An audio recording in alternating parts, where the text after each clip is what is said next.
দর্শক স্বাগত দীপ্ত সংবাদে, সাথে আছি আমি নুজহাত রাহানুমা। চট্টগ্রাম বন্দরে আজ আবার শুরু হয়েছে বন্দর রক্ষা পরিষদের অনির্দিষ্টকালের কর্মবিরতি, ফলে অচল হয়ে পড়েছে বন্দরের কার্যক্রম। নিউমুরিং কন্টেইনার টার্মিনাল সংযুক্ত আরব আমিরাত ভিত্তিক প্রতিষ্ঠান ডিপি ওয়ার্ল্ডকে লিজ দেওয়ার সিদ্ধান্তের প্রতিবাদে এই কর্মবিরতি পালন করা হচ্ছে। শনিবার চট্টগ্রাম বন্দর রক্ষা পরিষদের নেতারা সংবাদ সম্মেলনে এই কর্মসূচি ঘোষণা করেন। এই দফায় বহির্নোঙরের কার্যক্রম বন্ধ রয়েছে। গত বৃহস্পতিবার নৌ পরিবহন উপদেষ্টার আশ্বাসে শ্রমিকরা 2 দিন কর্মবিরতি স্থগিত করেন, কিন্তু দাবি বাস্তবায়নে উদ্যোগ না নেয়ায় আবারও অনির্দিষ্টকাল কাজ বন্ধ রাখার ডাক দেন তারা। চট্টগ্রাম বন্দরের নিউমুরিং কন্টেইনার টার্মিনাল ডিপি ওয়ার্ল্ডকে লিজ দেওয়ার প্রতিবাদে 31 জানুয়ারি থেকে কর্মবিরতি পালন করছে সংগঠনটি।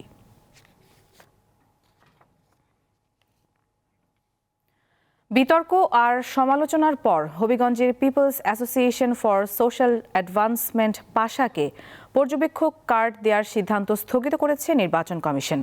শনিবার রাতে রাজধানীতে রাষ্ট্রীয় অতিথি ভবন যমুনার সামনে আয়োজিত সংবাদ সম্মেলনে ইসি সচিব আক্তার আহমেদের বরাত দিয়ে একথা জানান প্রধান উপদেষ্টার উপপ্রেস সচিব মোহাম্মদ আবুল কালাম আজাদ মজুমদার।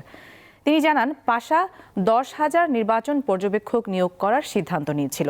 খোঁজ খবর নিয়ে তাদের সক্ষমতা সম্পর্কে ইসি নিশ্চিত হতে না পারায় সংস্থার পর্যবেক্ষণ কার্ড বিতরণ স্থগিত করা হয়।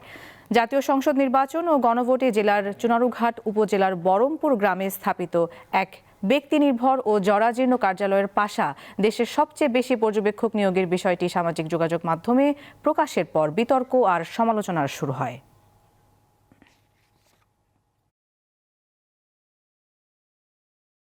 আশা নামে একটা এনজিও, তাদেরকে তারা 10,000 একটা এনজিও, তারা 10,000 নির্বাচনী পর্যবেক্ষক নিয়োগ করবে এটা বলেছিল। ইলেকশন কমিশন থেকে তাদের বিষয়ে খোঁজখবর নেওয়া হয়েছে। খোঁজখবর নিয়ে তাদের সক্ষমতা সম্পর্কে ইলেকশন কমিশন নিশ্চিত হতে পারবে, এই জন্য তাদেরকে পর্যবেক্ষক কার্ড বিতরণ করা স্থগিত করা হয়েছে। তাদের কোনো রাজনৈতিক সংশ্লিষ্টতা পাওয়া যায়নি এবং তাদের ব্যাপারে অনুসন্ধান অব্যাহত রয়েছে। ত্রয়োদশ জাতীয় সংসদ নির্বাচনে বিজয়ীদের শপথ কে পড়াবেন তা নিয়ে চলছে তুমুল আলোচনা। আইন মোতাবেক স্পিকার বা ডেপুটি স্পিকারের শপথ পড়ানোর কথা, এবার তারা না থাকায় আলোচনায় এসেছে প্রধান নির্বাচন কমিশনারের নাম। আইন বিশেষজ্ঞরা বলছেন, সিইসির শপথ পুরোপুরি বৈধ। 24 জুলাই গণ অভ্যুত্থানের পর দ্বাদশ জাতীয় সংসদের সকল কার্যক্রম বন্ধ রয়েছে। সংবিধান অনুযায়ী স্পিকার ও তার অনুপস্থিতিতে ডেপুটি স্পিকার নবনির্বাচিত সংসদ সদস্যদের শপথ পড়ান, কিন্তু এবার সে সুযোগ নেই। তাই বিকল্প হিসেবে আসছে প্রধান নির্বাচন কমিশনারের নাম। গত বছরের 2 সেপ্টেম্বর অভ্যুত্থানের পর শিরিন শারমিন চৌধুরী স্পিকার পদ থেকে পদত্যাগ করেন।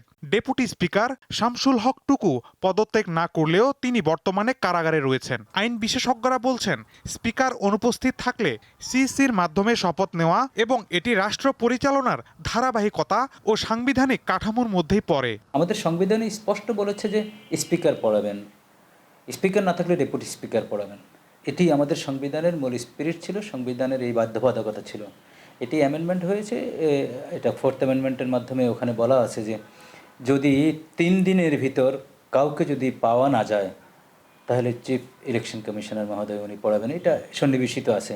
তবে তিনি সতর্ক করেন, শপথ গ্রহণ বিলম্ব হলে সংসদের বৈধতা ও কার্যক্রম শুরু নিয়ে আইনি জটিলতা তৈরি হওয়ার আশঙ্কা থাকে। ভবিষ্যতে আইনি জটিলতা হতে পারে যদি ধরেন না এখন যে স্পিরিটে আছে, যদি টোটালি যদি আমরা বলি বাংলা ভাষায় গণেশ যদি উল্টে যায়, অর্থাৎ এই বন্দোবস্তের যদি উল্টে একটা বন্দোবস্ত আছে, তাহলে এগুলাকে বলবে যে না সবগুলোর আইনের ব্যত্যয় ঘটেছে, সংবিধানের ব্যত্যয় ঘটেছে, সংবিধানের 7 ক খ আবার ইনফোর্স হবে, তখন যারা এগুলোর ব্যত্যয় ঘটছে তাদের ফাঁসির আসামি করা হবে। আমাদের দেশে তাই হয়ে আসছে, অর্থাৎ রেজিম চেঞ্জের সাথে সাথে আমাদের অনেক কিছুর পরিবর্তন হয়। তো এটা আমরা প্রত্যক্ষ করে আসছি। তো সুতরাং ভবিষ্যতে কী হবে না হবে ওইটা নিয়ে এখনই ভাবনার কোনো সুযোগ নেই, কারণ এখন বর্তমান ক্রাইসিসটাকে আপনি মিট আপ করতে হবে। স্পিকার ও ডেপুটি স্পিকারের পদ কার্যত শূন্য থাকায় সংবিধানের বিশেষ ধারা অনুযায়ী সিইসির শপথ পড়ানোর দায়িত্ব এবার ব্যতিক্রম হিসেবে দেখছেন তিনি। আগামী 12 ফেব্রুয়ারি ত্রয়োদশ জাতীয় সংসদ নির্বাচন। ভোটের ফলাফলের পর নবনির্বাচিত সদস্যদের শপথের মাধ্যমেই হবে সরকার গঠন প্রক্রিয়া। শুরু হবে রাষ্ট্র পরিচালনার নতুন এক অধ্যায়। মাহিদুর রহমান, দীপ্ত সংবাদ, ঢাকা। শুধু জনপ্রতিনিধি নির্বাচিত করা নয়, এবারের ভোট হবে দেশ পুনর্গঠনের, এমন কথা জানিয়েছেন বিএনপির চেয়ারম্যান তারেক রহমান। শনিবার ঠাকুরগাঁও, নীলফামারী ও দিনাজপুরে নির্বাচনী জনসভায় তিনি আরও বলেন, বিএনপি এমন একটি দেশ গড়তে চায় যেখানে ধর্মের ভিত্তিতে কেউ বৈষম্যের শিকার হবে না। এটি ঠাকুরগাঁও সরকারি বালক উচ্চ বিদ্যালয়ের মাঠ। নির্বাচনী জনসভায় বিএনপি চেয়ারম্যান তারেক রহমান পৌঁছানোর আগেই মাঠে নেতাকর্মীদের আগমনে পূর্ণ হয়ে যায়। দুপুর 12টার দিকে সমাবেশে বক্তব্য রাখেন তারেক রহমান। বলেন, ধর্ম নয়, সব নাগরিক মেধা ও যোগ্যতার ভিত্তিতে সমান সুযোগ পাবে। প্রত্যেককে বিচার করা হবে তার যোগ্যতা, তার মেধার ভিত্তিতে। ধর্ম দিয়ে কোনো বিচার করা হবে না তাকে। সেই রকম একটি বাংলাদেশ যদি গড়ে তুলতে হয়, তাহলে বিএনপি ইনশাআল্লাহ আপনাদের পাশে আছে।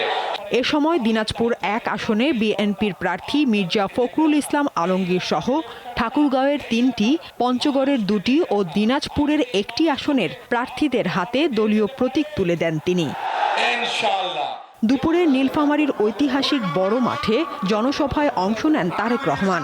উত্তর অঞ্চলের মানুষের দুর্ভোগ কমাতে তিস্তা মহাপরিকল্পনা দ্রুত বাস্তবায়নের আশ্বাস দেন বিএনপির চেয়ারম্যান। আগামী বিএনপি সরকারের অন্যতম প্রধান কাজ হবে যত দ্রুত সম্ভব এই তিস্তা ব্যারেজ মহাপরিকল্পনা কাজ। পরে বিকাল 3:45টায় নানির বাড়ি দিনাজপুরে পৌঁছান তিনি। বিরামপুর সরকারি কলেজ মাঠে বিশাল জনসভায় বক্তব্য দেন তারেক রহমান। এবার দেশ পুনর্গঠনের নির্বাচন উল্লেখ করে তিনি বলেন, দীর্ঘদিন ধরে মানুষের ন্যায্য অধিকার থেকে বঞ্চিত করা হয়েছে। বিগত 16-17 বছর ধরে তাদেরকে তাদের ন্যায্য অধিকার থেকে বঞ্চিত করা হয়েছিল। সমগ্র বাংলাদেশের মানুষের চিকিৎসার ব্যবস্থা ভেঙে পড়েছে। দিনাজপুরের লিচু বিদেশে রপ্তানির উদ্যোগ নেয়ার কথাও জানান তারেক রহমান। 10,000 টাকা পর্যন্ত কৃষি লোন সুসহ আমরা বলতে। সাদিয়া চৌধুরী, দীপ্ত, বার্তা কক্ষ। যারা রাজনীতিকে পেশা হিসেবে নিয়েছে তারাই দুর্নীতি ও চাঁদাবাজি করে বলে মন্তব্য করেছেন জামায়াতে ইসলামীর আমির ডাক্তার শফিকুর রহমান। শনিবার সিলেট অঞ্চলের 3টি জেলায় নির্বাচনী জনসভায় তিনি আরও বলেন, ক্ষমতায় গেলে জামায়াতের সংসদ সদস্যরা বিনা শুল্কের গাড়ি ও স্বল্প মূল্যে এমপিদের ফ্ল্যাট নেবেন না। 11 দলীয় ঐক্যের নির্বাচনী প্রচারণার অংশ হিসেবে শনিবার সিলেট সফর করেন জামায়াত ইসলামীর আমির শফিকুর রহমান। হবিগঞ্জ, মৌলভীবাজার ও সিলেটে জনসভার পাশাপাশি একাধিক সমাবেশে বক্তব্য রাখেন তিনি। হবিগঞ্জের জনসভায় স্থানীয় নেতাকর্মীদের বক্তব্যের পর কথা বলেন শফিকুর রহমান। তিনি বলেন, নির্বাচিত হলে দেশের মানুষের কাছে দায়বদ্ধ থাকবে জামায়াতে ইসলামী। এছাড়া যারা রাজনীতিকে পেশা হিসেবে বেছে নিয়েছে তারাই দুর্নীতি ও চাঁদাবাজি করে বলে অভিযোগ করেন তিনি। আমাদের যারা নির্বাচিত হবেন আল্লাহ তাআলার মেহেরবানিতে এবং আপনাদের দোয়া ভালোবাসা বুঝে তারা প্রতি বছর একবার জনগণের সামনে তাদের আয় ব্যয়ের হিসাব প্রকাশ করতে বাধ্য হবেন। শুধু নির্বাচিত প্রতিনিধি নন, তার পরিবারের প্রত্যেক সদস্যের আয় ব্যয়ের হিসাব দিতে হবে। পরে সিলেটের জনসভায় জামায়াতের আমির বলেন, আন্তর্জাতিক বিমানবন্দর ও চা শ্রমিকদের জীবনমান উন্নয়ন করা হবে। পাশাপাশি সিলেটের মানুষের বিভিন্ন সমস্যার সমাধানে পরিকল্পনার কথাও তুলে ধরেন তিনি। মদ, গাঁজা, সন্ত্রাস, অস্ত্র এ আর একদম অস্থির করে রাখে আমাদের প্রিয় সিলেটকে। আল্লাহ তাআলা যদি আমাদেরকে এই দেশের সেবকের দায়িত্ব দেন, 1 ইঞ্চি মাটির উপরে কেউ আর চাঁদাবাজির হাত বাড়ানোর সাহস করতে পারবে না ইনশাআল্লাহ। এ সময় সিলেট, সুনামগঞ্জ জেলার প্রার্থীদের পরিচয় করিয়ে দেন জামায়াত ইসলামীর আমির। আলোয়ান খান, দীপ্ত সংবাদ। ত্রয়োদশ জাতীয় সংসদ নির্বাচন 2 দলীয় হচ্ছে জানিয়ে সিপিডি বলছে, গুরুত্বপূর্ণ সামাজিক উন্নয়নের শর্ত বাস্তবায়নে নির্বাচন বহুদলীয় এবং আরও বেশি ভারসাম্যপূর্ণ হওয়া জরুরি। শনিবার নির্বাচন নিয়ে সিপিডির জরিপ প্রকাশকালে সংস্থাটি জানায়, রাজনৈতিক দলগুলো নির্বাচনী ইশতেহারে নানা প্রতিশ্রুতি দিলেও তা বাস্তবায়নে অর্থের যোগান সম্পর্কে কিছুই জানায়নি। ত্রয়োদশ জাতীয় সংসদ নির্বাচনকে সামনে রেখে ইতোমধ্যে নির্বাচনী ইশতেহার প্রকাশ করেছে রাজনৈতিক দলগুলো। ফ্যামিলি কার্ড, কৃষক কার্ড, 20,000 কিলোমিটার নদী খাল খনন ও পুনর্খনন ও 5 বছরে 25 কোটি বৃক্ষরোপণের প্রতিশ্রুতি দিয়েছে বিএনপি। 5 বছরে চাহিদার 25% বিদ্যুৎ নবায়নযোগ্য উৎস থেকে নিশ্চিত করতে চায় এনসিপি। আর জামায়াত বলছে শিল্প কারখানায় ইটিপি প্ল্যান্ট স্থাপন ও দেশীয় গ্যাস অনুসন্ধানে জোর দেবে তারা। এছাড়া কুইক রেন্টাল বাতিলের প্রতিশ্রুতি দিয়েছে ইসলামী আন্দোলন বাংলাদেশ। এখানেও একটা রিপ্রেজেন্টেশন। শনিবার টেকসই অর্থনীতির চালচিত্র ও প্রত্যাশা প্রার্থী ও ভোটার জরিপের ফলাফল প্রকাশ করে Centre for Policy Dialogue CPD. জানায় দলগুলো নানা প্রতিশ্রুতি দিলেও বাস্তবায়নে অর্থের যোগান সম্পর্কে কিছু উল্লেখ করেনি। সকলে অনেক বড় বড় প্রত্যাশা ঘোষণা করেছেন, কিন্তু কোন জায়গা থেকে এই অর্থায়নটি হবে এবং যে ধরনের অর্থায়ন দুর্বলতায় এই সরকার রেখে যাচ্ছেন অন্তর্বর্তী সরকার, তাতে করে এই নতুন অর্থায়ন কোথা থেকে হবে, এটি কিন্তু একটা বড় চ্যালেঞ্জ।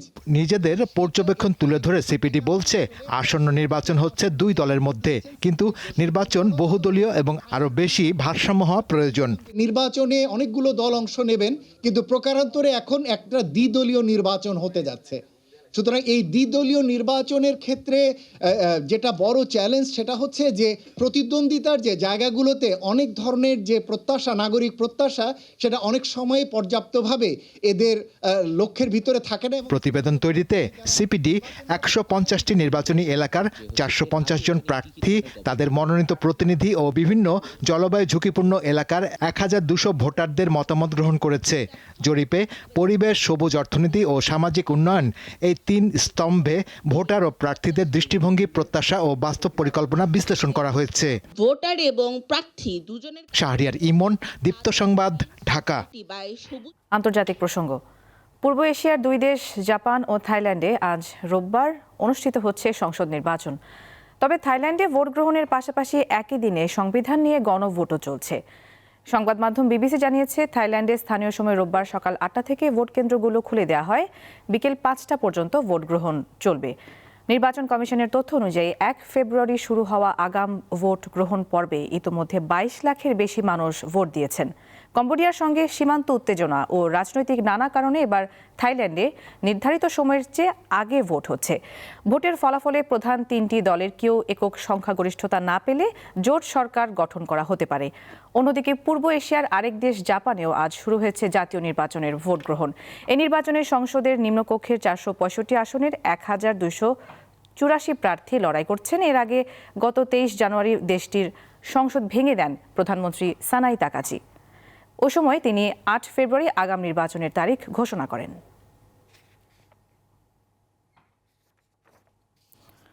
আজ থেকে চলতি বছরের হজ মৌসুমের জন্য ভিসা দেয়া শুরু করবে সৌদি আরব। দেশটির হজ ও ওমরা বিষয়ক মন্ত্রণালয় এই ঘোষণা দিয়েছে।